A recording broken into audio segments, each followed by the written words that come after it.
मी स्वाभिमानी शेतकरी संघटनेचा पुणे जिल्हा अध्यक्ष या ठिकाणी स्नेहा बारवे आमच्या या भगिनीवर जो काही भ्याड हल्ला या ठिकाणी झाला, अलीकडच्या काळामध्ये आपण पाहतोय पत्रकारांवरती जे हल्ले होत आहेत मोठ्या प्रमाणामध्ये।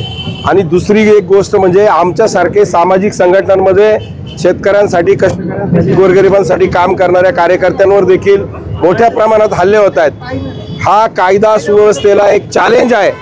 इथली पोलीस यंत्रणा काय करते, माझं आव्हान आहे पोलिसांना, हे तुम्हाला चॅलेंज आहे। इथली कायदा सुव्यवस्था कुठे गेली, इथले लोकप्रतिनिधी काय करतायत, कशासाठी तुम्ही बघ्याची भूमिका घेताय। आणि माझा जो स्पष्ट आरोप आहे तुमचंच पाठबळ आहे या सगळ्या गोष्टीला।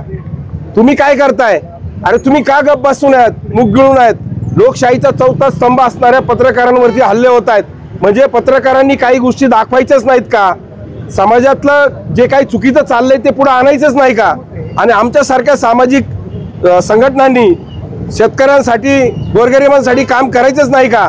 म्हणून माझं पहिलं आव्हान आहे पोलिसांना, तुम्ही तुमचं काम आहे, तुम्ही रीतसर पद्धतीनं जसं यांनी सांगितलं त्या पद्धतीने हे गुन्हे दाखल झाले पाहिजेत। त्यांना हे जे कोण दादागिरी करणारे आहेत या दादागिरी करणाऱ्यांचा बिमोड या ठिकाणी पोलिसांनी केला पाहिजे। तुमच्या हातामध्ये सगळ्या गोष्टी आहेत, तुम्ही हे करू शकता, परंतु जर राजकीय दबावापोटी पोलीस जर अशा पद्धतीने वागत असतील मग मात्र काय व्हायचे ते होऊ दे।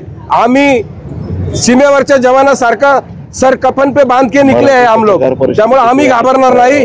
आणि वेळ प्रसंगी काय व्हायचे ते होऊ दे। आणि या भ्याड हल्ल्याचा मी या ठिकाणी जाहीर निषेध करतो आणि स्वाभिमानी शेतकरी संघटनेच्या वतीनं पत्रकारांना आमचा या ठिकाणी जाहीर पाठिंबा या ठिकाणी व्यक्त करतो।